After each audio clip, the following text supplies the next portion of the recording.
पंकज एक समाज सेवक था। वो अक्सर ऐसे गांव को देखने जाता था जहां के हालात बहुत खराब होते हैं।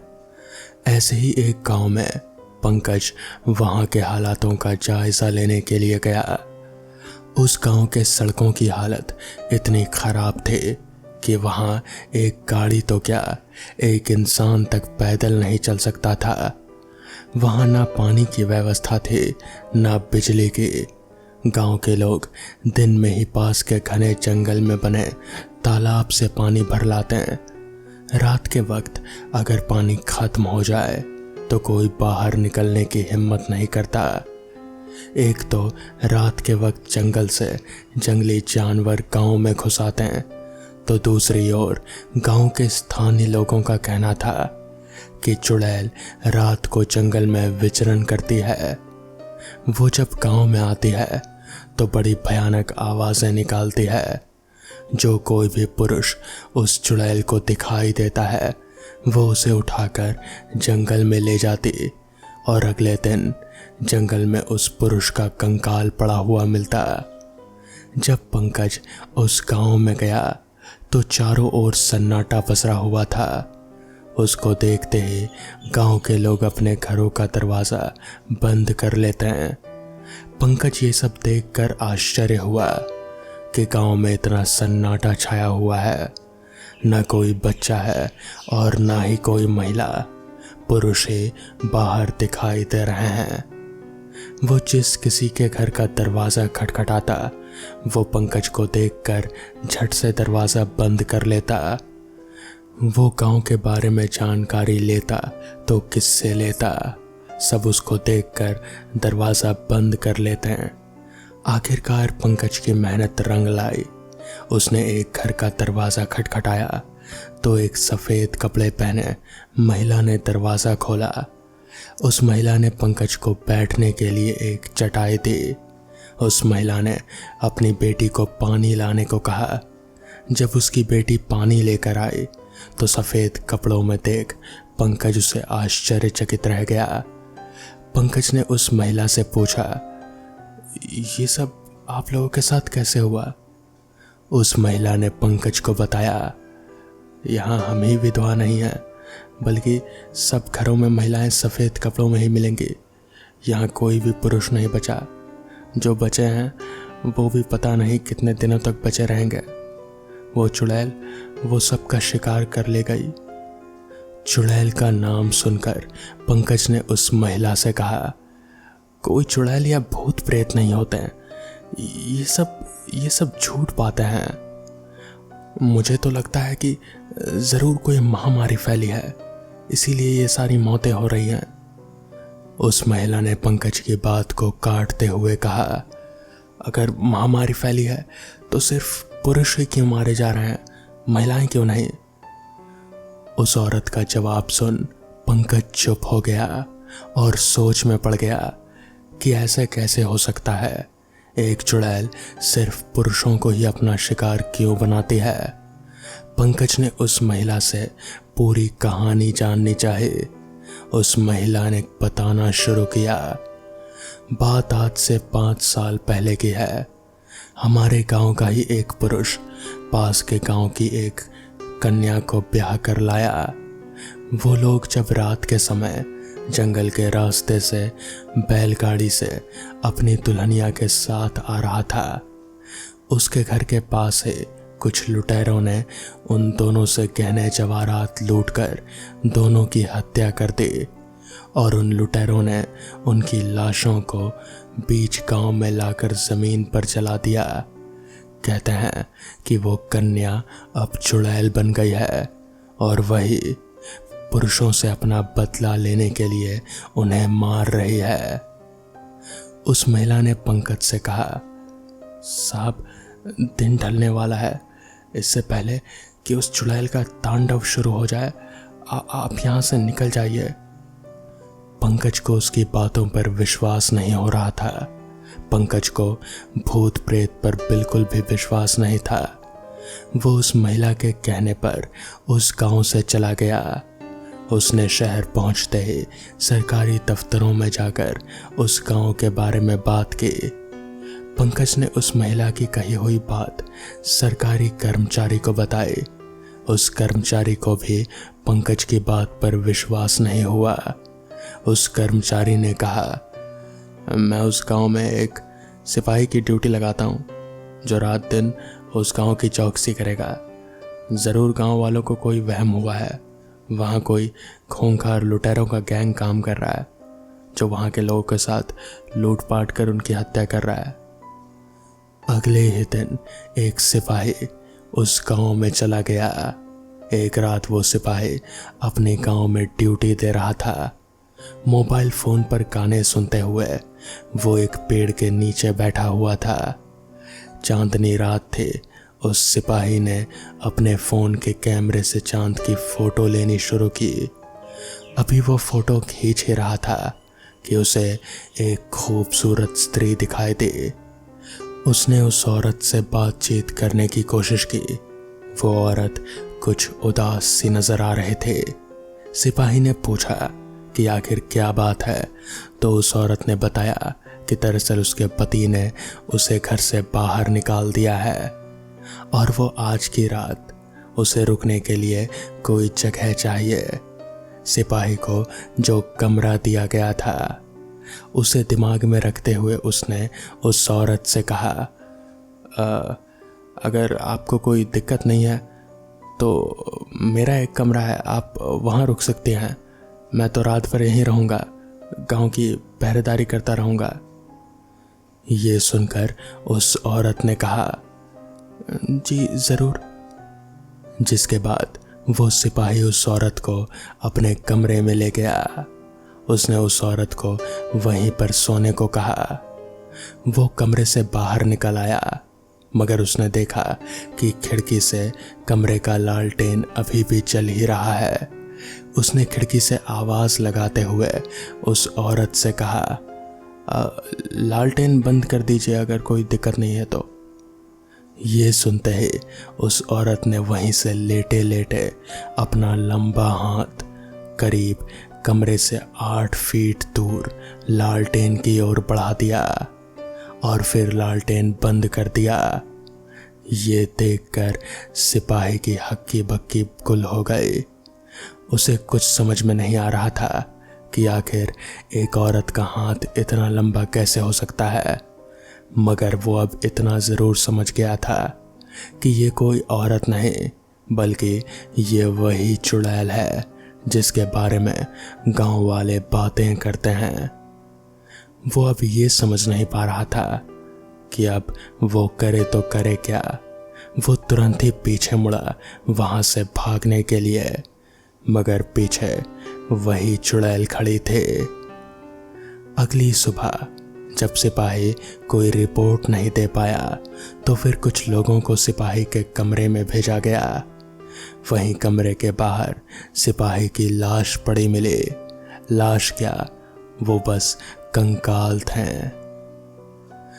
आज तक कोई भी उस गांव में हो रही मौतों के पीछे का सही वजह नहीं जान सका। जिसने भी सही वजह जानने की कोशिश की वो कभी जिंदा ही नहीं बचा। तो दोस्तों, ये थी आज की पहली कहानी। तो चलिए बढ़ते हैं आज की दूसरी कहानी की ओर। कहानी की शुरुआत करीब 4 साल पहले होती है। साहिल और मैं बीटेक की पढ़ाई कर रहे थे। हम दोनों वहां पर एक रूम लेकर रहते थे। मैं थोड़ा पढ़ाई लिखाई में ध्यान देने वाला लड़का था और साहिल को घूमना फिरना बहुत पसंद था। साहिल हमेशा नई जगह पर घूमना पसंद करता था, जबकि मैं अपने घर पर बैठकर पढ़ाई करना ज्यादा पसंद करता था। एक दिन हम सारे कॉलेज के ग्रुप के फ्रेंड्स बैठकर बातें कर ही रहे थे। तभी हमारे एक दोस्त अनिल ने हमें बताया, अरे तुम जानते हो क्या, अस्पताल के बगल वाले शमशान में क्या हुआ है? साहिल ने हैरान भरे अंदाज में पूछा, नहीं क्या हुआ है बता तो अनिल बोला, अरे वहां पर रात को लोग किसी को जलाने के लिए गए थे उन्होंने बताया कि वहां पर उन्होंने किसी साए को देखा और फिर बड़ी अजीब अजीब सी आवाज़ें सुनी।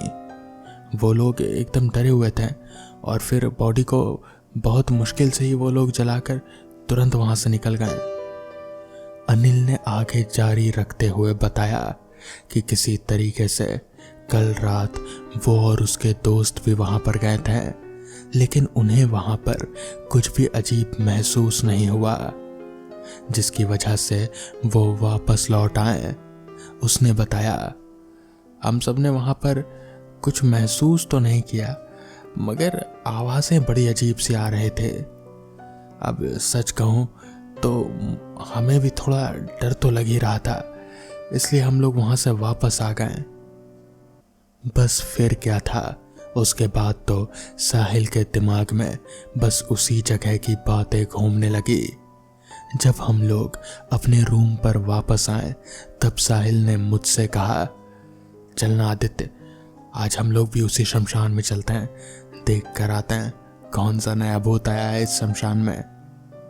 और वो जोर से हंस दिया, लेकिन मैं अंदर ही अंदर परेशान हो गया, क्योंकि मैं जानता था कि एक बार साहिल ने अपने हाथ में कोई काम ले लिया तो पूरा किए बिना वो दम नहीं लेगा। मैंने उसको समझाया, भाई देख, वहां जाने का क्या फायदा होगा, हमारे एग्जाम भी आने वाले अगले हफ्ते से। तू आराम से यहाँ बैठकर पढ़, मैं तुझे केमिस्ट्री पढ़ा देता हूँ, वैसे भी तेरी केमिस्ट्री वीक है। उसने मुझसे बोला, मुझे मालूम था तू यही सब बहाने बनाएगा, तू इतना फट्टू क्यों है यार, तू मेरा दोस्त होकर भी फट्टू है। उसने और भी 2-4 मुझे ऐसी ही बातें बोली जिससे कि मेरे आत्मसम्मान में ठेस लग गई। मैंने भी उसको बोल दिया, चल ठीक है, चल दूंगा तेरे साथ, मैं कोई भूत वूत से डरता नहीं हूं। वो भी जोर से हंसा और बोला, ये हुई ना बात, चल आज रात का खाना मैं तुझे खिलाऊंगा। और हम लोग पास ही में एक ढाबे पर गए। हम हमेशा उसी ढाबे पर जाते थे। वहां उसने बताया कि उसको इन सब चीज़ों में विश्वास कैसे हुआ। हालांकि इन सब बातों में मैं विश्वास नहीं करता था, लेकिन ना जाने क्यों एक डर सा मुझे लगा ही रहता था। हालांकि उसने मुझे जो कहानी बताई वो भी काफ़ी डरावनी थी। हम लोग वहाँ करीब शाम के 7 बजे पहुँच ही गए थे। हम जैसे ही अंदर जाने की कोशिश करने लगे, बगल से वॉचमैन आ गया और उसने सीटी बजाते हुए हमें रुकने को बोला। अरे रुको, कहाँ जा रहे हो? तो इस पर साहिल बोला, अरे अंकल कुछ नहीं, वो हम बैट बॉल खेल रहे थे ना, तो हमारी बॉल चली गई, बस वही लेने जा रहे हैं। तो इस पर वॉचमैन बोला, तो तुम्हारे पास बैट कहाँ है और यहाँ पर आसपास कोई ग्राउंड कहाँ है जो तुम बैट बॉल खेल रहे थे? देखो, झूठ मत बोलो और चुपचाप यहाँ से चले जाओ। इस पर साहिल बोला, सर बस हम बॉल लेकर जा रहे हैं, वो गलती से बॉल अंदर चली गई थी, या फिर आप खुद जाकर देख लो ना। जैसे ही साहिल ने ये बात बोली, वॉचमैन को तो जैसे तोते उड़ गए और अब उसके हाव भाव भी बदल गए। उसने हमें डांटते हुए बोला, जाते हो या लगाऊं अभी 2 डंडे। यहाँ से साहिल भी अब गर्म हो रहा था। मैंने साहिल को शांत किया और उस वॉचमैन से दूर ले गया। साहिल अब जिद पर अड़ गया। उसने बोला, मैं तो जाकर ही रहूंगा, देखता हूं ये वॉचमैन मेरा क्या कर लेगा। मैंने उसको शांत करने के लिए ये बात बोली कि अभी वो वॉचमैन भी थोड़ी ही देर में सोने चला जाएगा, तो क्यों ना हम लोग थोड़ी देर बाद आए या फिर करीब 12 साढ़े 12 बजे के आसपास आए। साहिल को ये प्लान पसंद आया और उसने बोला, ठीक है, हम रात में 12 बजे आएंगे, क्या बोलता है? मैंने अपना सिर हाँ में हिलाया और फिर साहिल वहां से आगे की ओर बढ़ गया।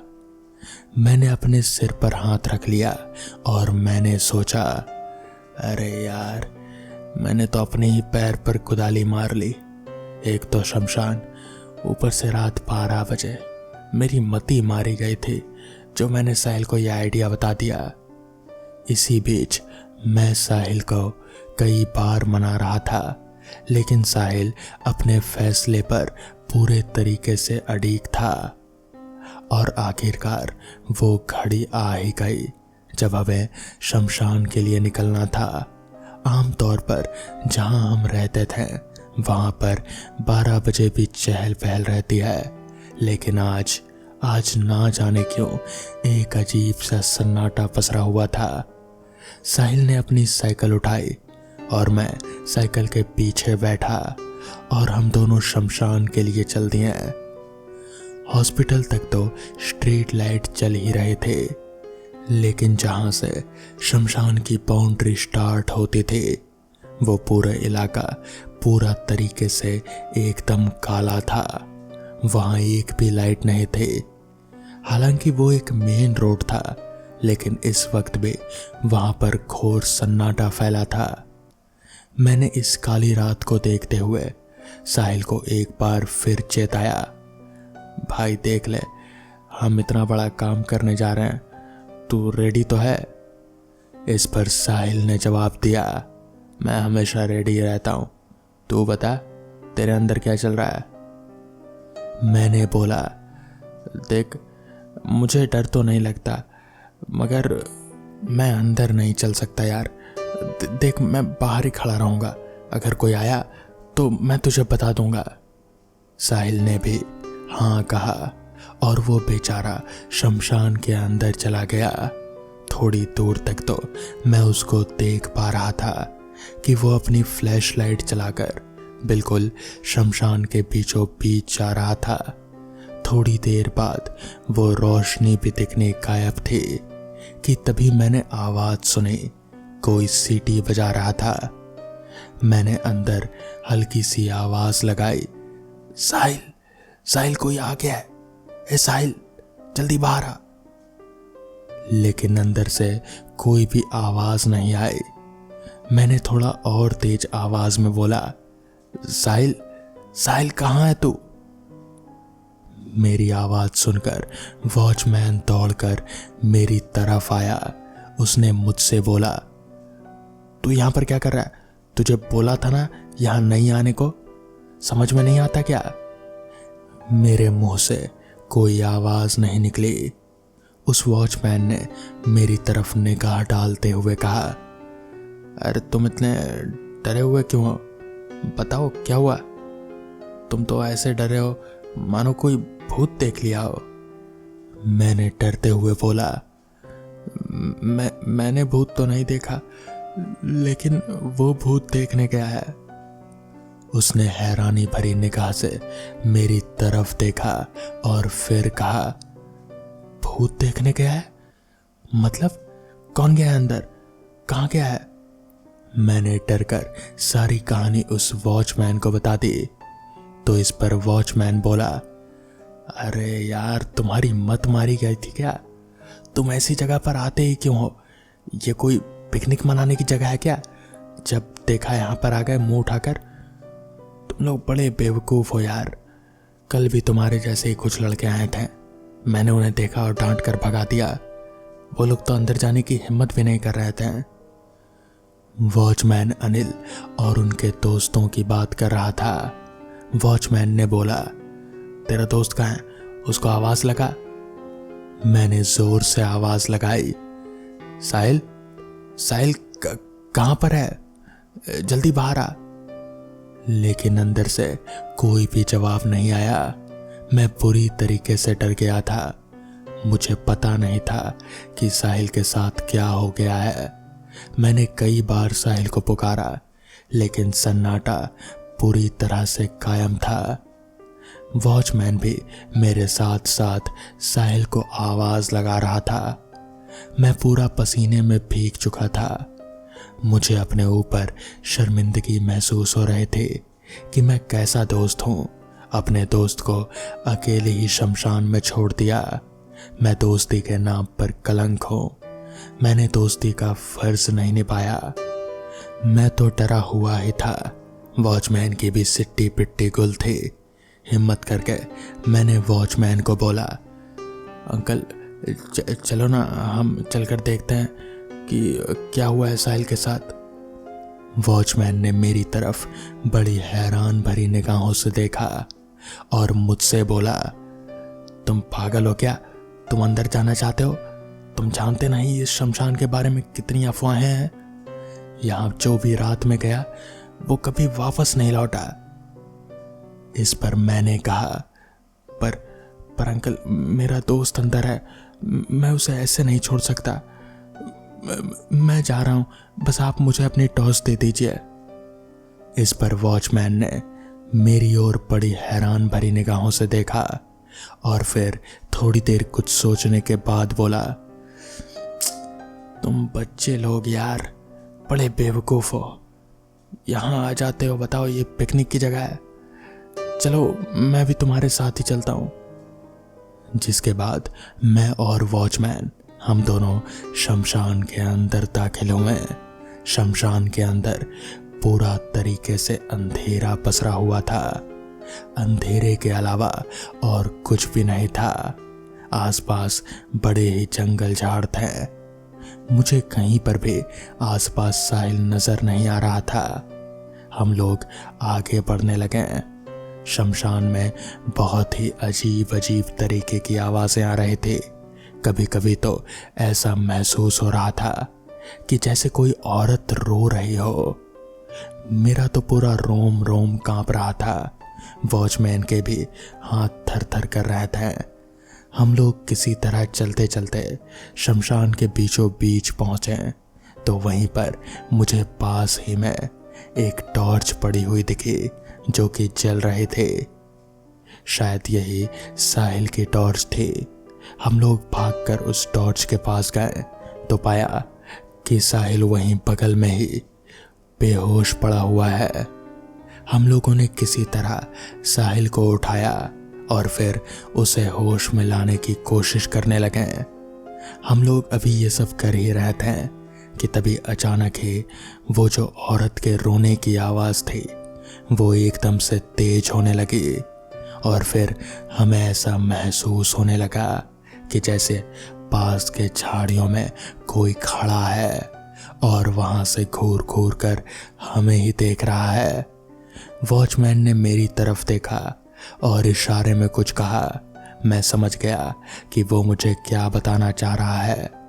हम दोनों ने साहिल को किसी तरह उठाया और फिर भागते भागते हम लोग शमशान से बाहर निकले। बाहर निकलकर वॉचमैन ने अपना पानी का बोतल लाया और साहिल के चेहरे पर मारा तो फिर साहिल होश में आया। होश में आने पर वो बुरी तरीके से डरा हुआ था। उसने जो घटना बताई वो सुनकर मेरे और वॉचमैन हम दोनों की रूह कांप गई। दरअसल उसने बताया कि वो शमशान में सीटी बजाते हुए आराम आराम से जा रहा था और वो मन ही मन भूतों का मजाक उड़ा रहा था कि तभी अचानक ही उसके सामने एक बहुत ही भयानक सी दिखने वाली औरत आ खड़ी हुई। उसका चेहरा पूरा जला हुआ था। आधे चेहरे पर हड्डियां नजर आ रहे थे। साहिल इतना डर गया कि वो वहीं पर गिरकर बेहोश हो गया। उस दिन के बाद से साहिल का घूमने फिरने का शौक छूट गया।